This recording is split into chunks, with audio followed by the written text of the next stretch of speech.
बिस्मिल्लाहिर्रहमानिर्रहीम।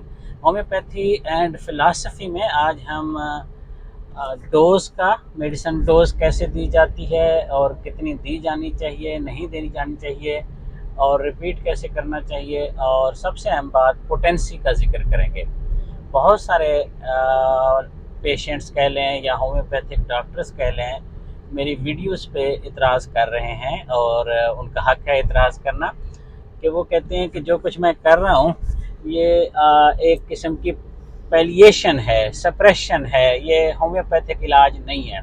क्योंकि होम्योपैथिक इलाज में मेडिसिन इस तरह नहीं दी जानी चाहिए जिस तरह मैं रिकमेंड करता हूँ। और ये भी एक इतराज़ आता है कि मैं हर दफ़ा मेडिसिन के 10 ड्रॉप्स क्यों कहता हूँ, यानी एक ड्रॉप क्यों नहीं, 5 क्यों नहीं। मरीज़ कमज़ोर भी हो सकता है, बच्चा भी हो सकता है, बूढ़ा भी हो सकता है, तो इस लिहाज से उसके हिसाब से कितनी होनी चाहिए खुराक, उस पे भी उनकी ख्वाहिश होती है कि मैं कोई तबसरा करूं या उनके अश्कालात जिसे कहते हैं उनका जवाब दूं। सबसे अहम बात तो ये है कि होम्योपैथी में डोज, पोटेंसी और रिपीटिशन, जो भी आप उसका नाम ले लें, इसका तमाम का तमाम दारोमदार पेशेंट पर है। वो क्या मांगता है, वो क्या मांगता है से मुराद एक होम्योपैथिक डॉक्टर ने ये तज्जिया करना होता है कि उसको क्या रिक्वायर्ड है। बिल्कुल ऐसे ही जैसे तमाम डॉक्टर्स या जैसे तमाम लोग जिस तरह डील करते हैं, वो इस चीज़ को ख़ास तौर पर देखते हैं किसी इंसान की रिक्वायरमेंट क्या है। मसलन हम अपने बच्चे को या अपने स्टूडेंट्स को कोई बात किस तरह समझाते हैं, ये डिपेंड करता है कि उसकी रिसेप्टेबिलिटी कितनी है, एक्सेप्टेबिलिटी कितनी है, उसको क्या कुछ कैसे कैसे समझाया जाए। बिल्कुल इसी तरह इम्यून सिस्टम, वाइटल फोर्स, जिसको हम मेडिसिन भेज रहे होते हैं, हम मेडिसिन पेशेंट को नहीं भेज रहे, ज़हन में रखें, हम मेडिसिन भेज रहे होते हैं, मैसेज होता है इम्यून सिस्टम को, जिसे होम्योपैथी में वाइटल फोर्स कह सकते हैं, उसको मैसेज होता है।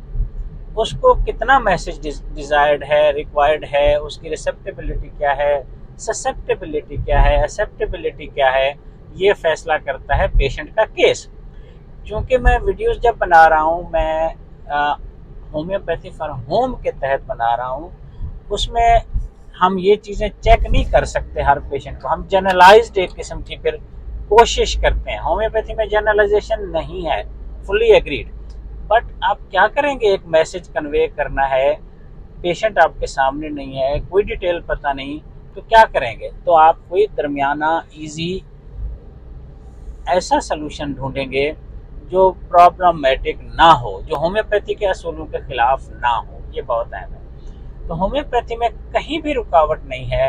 आप कितनी पोटेंसी दें, कितनी डोज दें, किस तरह रिपीट करें, ये फैसला होम्योपैथी फिलासफी ने, होम्योपैथिक लिटरेचर ने एक हीलर पे छोड़ा है, वो कैसे फैसला करता है।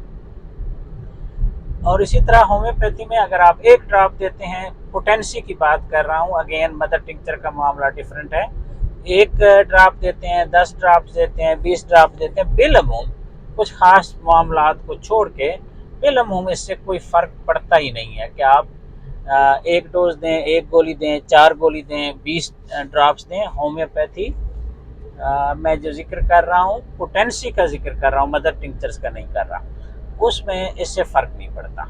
एक गोली से भी वही असर पड़ता है, 20 गोलियों से भी वही असर पड़ता है। इसी तरह एक ड्राप से भी वही फ़ायदा होता है इलाज में, और 5 ड्राप से भी वही फ़ायदा होता है, 20 से भी वही होता है। तो इसलिए मैं एक जनरल किस्म का ईजी करने के लिए सलूशन निकालने की कोशिश करता हूँ कि पोटेंसी बिलअमूम जहाँ बहुत ज़रूरी हो वहाँ 1 m, वरना 200 रखता हूँ। और उसके अलावा ड्रॉप्स 10 हैं, कोई 5 ले ले, कोई 20 ले ले, कोई 15 ले ले, कोई इतना बड़ा मसला इसमें नहीं है। ये तो हो गया असूली तौर पर कि ऐसे ही करना चाहिए कि पेशेंट को देख के समझ के देना चाहिए। कहीं भी कोई रुकावट नहीं है। मेरे ऊपर बहुत बड़े एक होम्योपैथिक डॉक्टर्स अपने आप को समझते हैं, हालांकि वो प्रैक्टिस नहीं करते। उन्होंने ये भी मेरे ही पेज पे लिखा, अल्लाह ताला उसको खैर से रखे, खुश रखे, कि इसको तो होम्योपैथी की अलफ बे नहीं आती। कोई हर्ज नहीं है। मैं वाकई मुझे अभी मैं स्टूडेंट हूँ, तिफल मकतब हूँ, लेकिन जब मैं पूछता हूँ कि आप बताएं कि होम्योपैथी असूल में कहाँ है कि फ़लाँ मेडिसन इस पोटेंसी में इतनी दफ़ा दे सकते हैं या नहीं दे सकते। उन्होंने ये लिखा था क्योंकि इसने ट्यूबरकुलिनम मेडिसन 1 एम में 3 दफ़ा यूज़ करा दी है एक दिन में, यानी किसी केस में या किसी डिस्कशन में उन्होंने पढ़ा होगा, पता नहीं कहाँ पढ़ा। अब पॉइंट ये है कि इससे फ़र्क नहीं पड़ता। अगर आप पेशेंट को रिक्वायर्ड समझते हैं, उसकी नीड है, तो आप 3 दफ़ा भी दे सकते हैं, 1 दफ़ा भी दे सकते हैं, 4 दफ़ा भी दे सकते हैं। डिपेंड करेगा कि आपके सामने अगर पेशेंट है। अगर पेशेंट नहीं है तो यस, केयरफुल होना चाहिए, बहुत मोहतात देनी चाहिए। इसलिए मैं हर दफ़ा कहता हूँ, अर्ज़ करता हूँ कि होम्योपैथिक मेडिसन रिपीट ज़्यादा ना करें।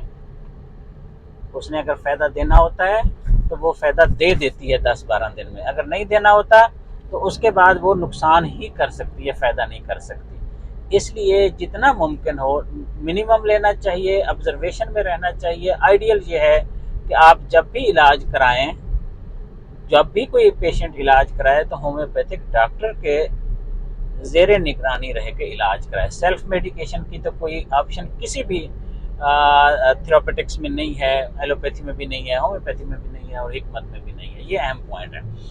अब आते हैं इस बात पे कि क्या ये पैलिएशन है या नहीं है। यानी अगर 10-12 दिन कोई मेडिसिन दी है 200 पोटेंसी में, तो क्या ये पैलिएशन है? नहीं, ऐसी कोई बात नहीं है। इतना कुछ डॉक्टर्स कहते हैं ये पैलिएशन है, कुछ डॉक्टर्स कहते हैं कि ये सप्रेशन है, और कुछ डॉक्टर साहबान कहते हैं कि इससे प्रूविंग शुरू हो जाएगी। होम्योपैथिक लिटरेचर ऐसी कोई बात नहीं करता। मुझे नहीं अंदाज़ा ये कहाँ से डॉक्टर साहबान ने लिया, क्योंकि वो कोई रेफरेंस भी नहीं देते, अक्सर सुनी सुनाई होती है। बिलअमूम ये सारी बातें जो मैं कर रहा हूँ, ऑब्जेक्शंस हो गए या जेन्युइनली समझना चाहते होंगे, मोर देन 90% ये नॉन प्रैक्टिसिंग होम्योपैथिक डॉक्टर्स होते हैं। ये उनका अलमिया है, उन्होंने प्रैक्टिस की नहीं होती, उनको पता नहीं होता पेशेंट्स क्या डिमांड करता है। डिमांड से मुराद ये नहीं है मांगता है, डिमांड से मुराद ये है कि उसकी नीड क्या है। वो उनको तब पता चलेगा जब वो प्रॉपरली पेशेंट का केस लेंगे, उसको कोई मेडिसिन देंगे, फॉलो अप के लिए कोई पेशेंट आएगा, दोबारा मेडिसिन देंगे। फिर मेरे पास तो सारे पेशेंट्स का पूरा कंप्लीट रिकॉर्ड है फ्रॉम द डे वन, क्या क्या दिया गया, कब कब दिया गया, उसका क्या क्या इम्पैक्ट आया, उसके बाद क्या क्या मेडिसिन दी गई। जो पेशेंट मुझे 4 साल बाद रब्ता करते हैं, 3 साल बाद रब्ता करते हैं, तो उनको हैरत होती है कि उनके पास मेरे पास उनका पूरा रिकॉर्ड होता है। ताली की बात है, एक मेरी पेशेंट ने जो फैसलाबाद से हैं ऑनलाइन, कहने लगे पिछली दफ़ा आपने रमज़ान शरीफ में जो मेडिसिन दी थी तो उससे मेरा रमज़ान शरीफ ऐसा बेहतरीन गुजरा जैसा शायद ही कभी गुजरा हो जब से मुझे होश संभाली हुई है। तो मैंने कहा आप मेडिसिन पता करना चाहती हैं या आप ये चाहती हैं कि मैं आपका केस लेके इलाज करूं प्रॉपरली। उन्होंने कहा नहीं, इस वक्त तो सिर्फ मैं मेडिसिन ही पता करना चाहती हूँ, और अल्लाह करेगा कि मुझे मसला ज़्यादा नहीं होगा और सेट हो जाएगा, नहीं होगा तो फिर हम ट्रीटमेंट शुरू कर लेंगे। तो मैंने उनको चंद मिनट में उनकी मेडिसिन जो भी थी उनको बता दी। देखिए, इस तरह हमारे पास हर पेशेंट का रिकॉर्ड है कि उसको किस मेडिसिन से फ़ायदा हुआ, किस पोटेंसी में दी थी, कितनी डोज दी थी, कितने अरसे के लिए दी थी, और उसके बाद उसका क्या क्या इम्पैक्ट रहा। मेरे पेशेंट आम तौर पर मुझसे साल हा साल राब्ते में रहते हैं, खुशी गमी पे अपने मामलात भी शेयर करते हैं, बाज़ औक़ात कोई पर्सनल इशू होता है वो भी डिस्कस कर लेते हैं। मैं खुद भी अपने पेशेंट से जिनकी जो एक्सपर्टीज़ होती हैं उनसे उस सिलसिले में राब्ते में रहता हूँ। इसमें क्या हर्ज है? हमारा काम फैमिली वाला है। बताने का मकसद ये है, मेरे पास तो रिकॉर्ड है कि किस पेशेंट को मैंने क्या दिया था, उस पेशेंट से क्या क्या नताइज निकले। और ये रिकॉर्ड कोई 2-4 महीने का नहीं है कि एक दफ़ा मेडिसिन दे दी और रिजल्ट ज़बरदस्त आ गया और उसके बाद फ़ौरन केस लगाना शुरू कर दिए या बयान करना शुरू कर दिया। ऐसा नहीं है। रिकॉर्ड साल हा साल पे मुश्तमिल है, राब्ता सालों पे मुश्तमिल है। इस लिहाज से तो प्रैक्टिकल एक्सपीरियंस, जिसे क्लिनिकल एक्सपीरियंस कहते हैं, वो भी यही है और होम्योपैथिक लिटरेचर भी यही कहता है। अब प्रॉब्लम क्या है? होम्योपैथिक लिटरेचर में ये भी तो है ना कि डोज कम से कम देनी चाहिए। कैंट ने मिसाल के तौर पर ये डोज दी, ये पोटेंसी दी और पेशेंट ठीक हो गया। रिपीटिशन पे आता है। मसलन सेकंड लास्ट ही लेक्चर है कैंट का होम्योपैथिक फिलॉसफी के ऊपर, द सेकंड डोज। तो उसमें वो कहते हैं जब तक पहली डोज एग्जॉस्ट ना हो तो आप दूसरी ना दें। ये सारी बातें लिखी हुई हैं और सारी सही हैं। पॉइंट क्या है, कैंट का जमाना और था, हमारा जमाना और है। क्यों और है? कैंट के ज़माने में होम्योपैथी प्योर हालत में थी, इंसान भी प्योर हालत में थे, और दवाइयाँ दूसरी सख्त किस्म की जो थी वो भी ना होने के बराबर थी। आजकल तो ये कैफियत है कि होम्योपैथी में भी कम्बिनेशन और मिक्सिंग आ गई हुई है, और लोग होम्योपैथी के नाम पे पता नहीं क्या क्या दवाइयाँ खा रहे होते हैं, ले रहे होते हैं, डॉक्टर्स ने दी होती हैं, और वो होम्योपैथिक मेडिसिन होती नहीं है एक्चुअली। कम्बिनेशन होम्योपैथिक मेडिसिन तो नहीं हो सकता, सीधी सी बात है ना। 8 दवाइयाँ आपने मिला के दे दी, जो ऑफिशियली मिला के दे दी वो भी अपनी जगह, जो अनऑफिशियली मिला के दे दी वैसे ही 6-7 दवाइयाँ आपने मिक्स की और पेशेंट को दे दी लाल पीला शरबत बना के, वो भी ज़ाहिर कोई पता नहीं है उसकी क्या कंडीशन है। फिर अगली बात समझने की ये है, बहुत अहम है, बहुत ही अहम है, कि देखिए वो लिटरेचर यूरोप अमेरिका वगैरह का है, जहाँ आपको कोई भी प्रिस्क्रिप्शन लेने के लिए, डॉक्टर के पास जाने के लिए टाइम चाहिए होता है, अपॉइंटमेंट चाहिए होती है। उसके बाद आप जाते हैं, डॉक्टर आपको मेडिसिन रिकमेंड करता है, फिर वो मेडिसिन आपने जाके फार्मेसी से लेनी होती है, वही मेडिसिन मिलेगी, उतनी मिलेगी, आप एक्स्ट्रा मेडिसिन नहीं ले सकते, और अपनी मर्जी से तो मेडिसिन ले ही नहीं सकते। अगर ये कैफियत हो, ना अपनी मर्जी से मेडिसिन ले सकते हैं, ना आप एक्स्ट्रा ले सकते हैं, खुराक भी उस जमाने की ठीक थी, एक प्रॉपर सिस्टम में थी, और हमारी तरह आजकल के हिसाब से बेशुमार वैक्सीनेशंस नहीं हुई हुई थी। हमारी तो हर खाने पीने में इतना ज्यादा केमिकल है जिसका कोई हिसाब नहीं। खाना पीना छोड़ें, हवा कितनी केमिकल से भरी हुई है, हवा को भी छोड़ें, जो आप पानी पीते हैं, हम पानी पीते हैं, उसको भी किसी वक्त टेस्ट करा लें तो केमिकल से भरा पड़ा है। और दूध जो हम सालों पीते रहे हैं या अपने बच्चों और फैमिली को देते हैं, उसका भी यही पता चला है कि वो केमिकल से भरपूर होता है, और बाज दफ़ा तो वो दूध होता नहीं है। चिकन आपको पता है किस सिचुएशन में, कोई भी खुराक नहीं रही।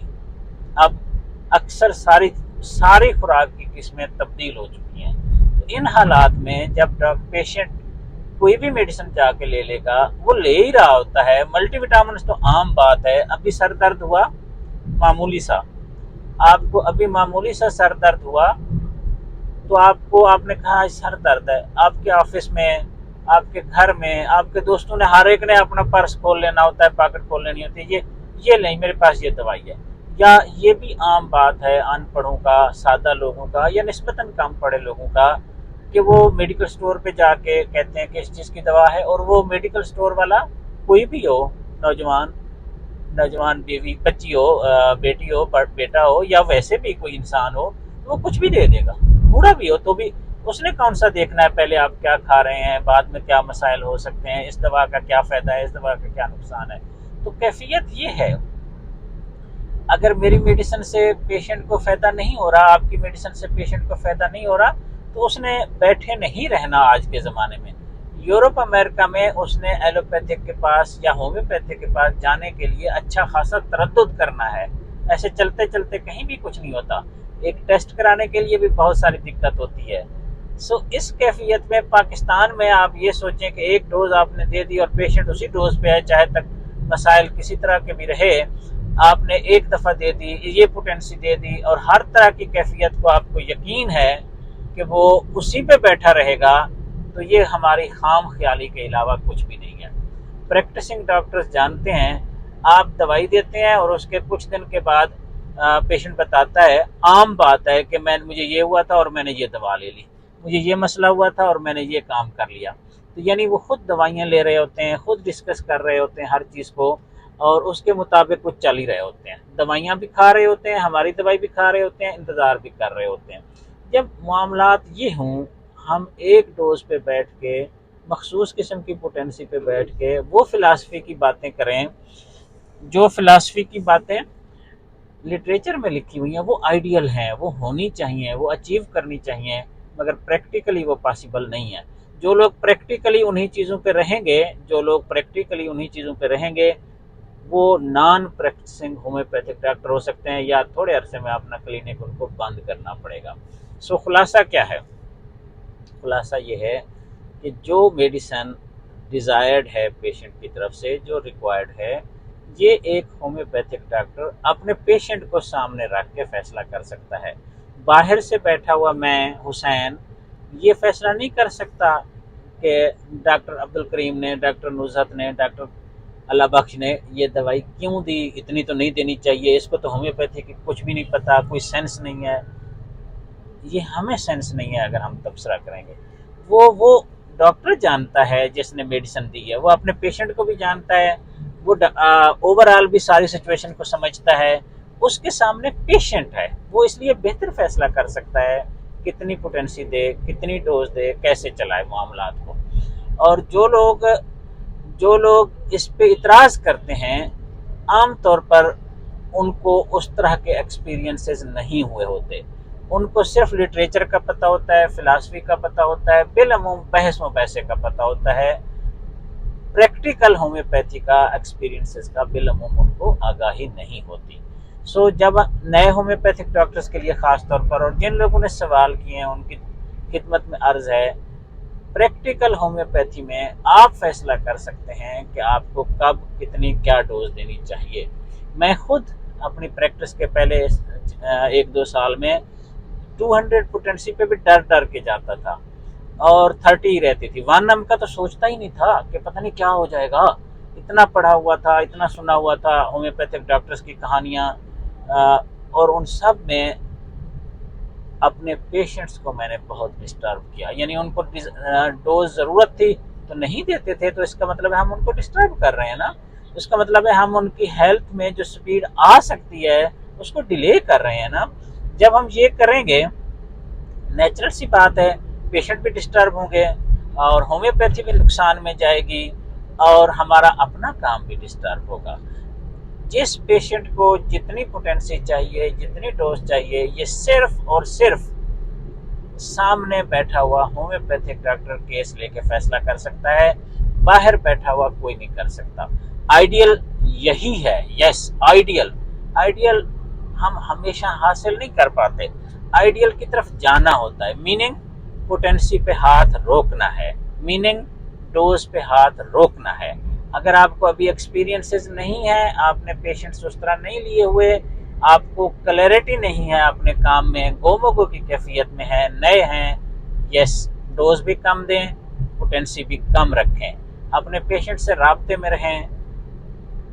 पेशेंट आपको अपडेट देगा, फीडबैक देगा। आजकल तो बड़ा आसान है, आप इंटरनेट पे, सॉरी, आप व्हाट्सएप पे, मैसेजेस पे, कॉल पे हर चीज़ डिटेल डिस्कस कर सकते हैं। आपने पोटेंसी दी, पेशेंट को फ़ायदा होना शुरू हो गया, वाजे, आप मेडिसिन दरमियान में रोक लें, इसमें कौन सा मसला है। आप पेशेंट्स को टाइम दें, तवज्जो दें, सोच के पोटेंसी दें और उसका रिजल्ट देखें। अगर आपको सही रिजल्ट मिल रहे हैं तो हम होम्योपैथी के असूलों के खिलाफ बिल्कुल काम नहीं कर रहे। कहीं भी कोई ऐसी रुकावट नहीं है कि कितनी पोटेंसी किस पेशेंट को दी जा सकती है। होम्योपैथिक लिटरेचर में यही खूबी है। और बहुत सारे होम्योपैथिक डॉक्टर जिनको होम्योपैथी की इंजॉयमेंट नहीं है, मज़ा नहीं है, समझ नहीं है, उनकी नज़र में यही होम्योपैथी की खामी है। कई दफ़ा होम्योपैथिक डॉक्टर सवाल करते हैं किसी मीटिंग में, कॉन्फ्रेंस में, सेशन में, यार कोई एक तो बता दो पोटेंसी कौन सी फिक्स है ताकि उस मरीज को उस बीमारी में ये पोटेंसी दी जा सके। भाई क्यों, मसला क्या है? इतनी आज़ादी है आपके पास, फ्लेक्सिबिलिटी है, आप चाहे जो भी पोटेंसी दें, तो आप क्यों फिक्स करना चाहते हैं, क्यों पाबंदियां लगवाना चाहते हैं? आप इजी रहें, ये इसी यही होम्योपैथी की खूबसूरती है। अनलिमिटेड है आपके पास इतना खुला मैदान है, आपकी जितने तक सोच की वुसअत है होम्योपैथी आपका साथ देती है। तो इसको पाबंद करना, महदूद करना पोटेंसी के साथ, खुराक के साथ, ये ना इसका मकसद है, ना ये होना चाहिए, ना ही इससे कोई अचीवमेंट हासिल होगी। आज़ाद रहे एक होम्योपैथिक डॉक्टर, पेशेंट की रिक्वायरमेंट के मुताबिक जितनी पोटेंसी, जो पोटेंसी रिक्वायर्ड हो, वो उसको पूरे कॉन्फिडेंस के साथ देनी चाहिए। और अल्लाह के करम से जब इंसान पूरे कॉन्फिडेंस के साथ देता है तो उसके रिजल्ट्स भी वाज़े आना शुरू हो जाते हैं। तो अगर कोई दिक्कत हो तो रीथिंक किया जा सकता है, कम की जा सकती है, बढ़ाई जा सकती है। पोटेंसी को किसी भी अंदाज में डोज को, पोटेंसी को आप चेंज कर सकते हैं।